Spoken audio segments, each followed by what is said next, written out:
What we're finding is that over and over again, the number one differentiator in the mix is that sense of empathy. And by empathy, I don't mean lovey-doveyness, and I don't mean touchy-feeliness. What I mean by empathy is the ability that every one of us has, that every one of us is wired with from the day we're born, which is the ability to step outside of ourselves and put ourselves in someone else's shoes. And if you can do that, you pick up on a lot of information that you otherwise didn't know. And that's what it means for an individual.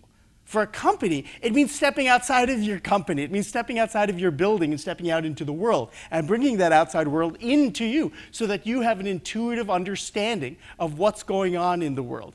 Right? Because when we spend time with clients, we notice that there are some companies that we work with that do incredibly well very quickly, and there are some companies that struggle.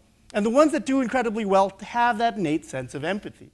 When you walk into Harley-Davidson, the sign at the front of the building says, Harley-Davidson motorcycle parking only, no cages allowed. Anyone know what a cage is? Just shout it out.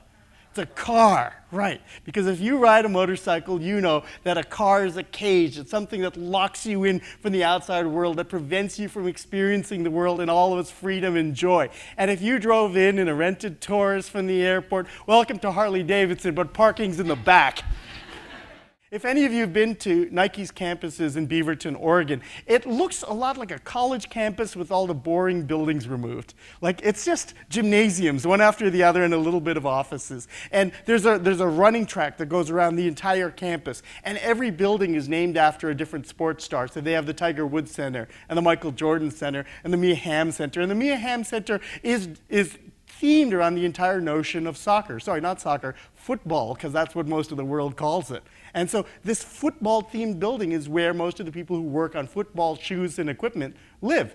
And every wing is not named, you know, like Wing B or Wing C. Wings are named after stadiums like Maracana and Wembley. So people live in the stadiums that they're trying to emulate. And if you have a cubicle, your cubicle isn't 23D, you know, on an aisle. You live on aisles named after great football players. So you might be at, you know, Maradona 13. Named after Diego Maradona. So every day you get a constant little reminder that says, this is why we're in business, ladies and gentlemen.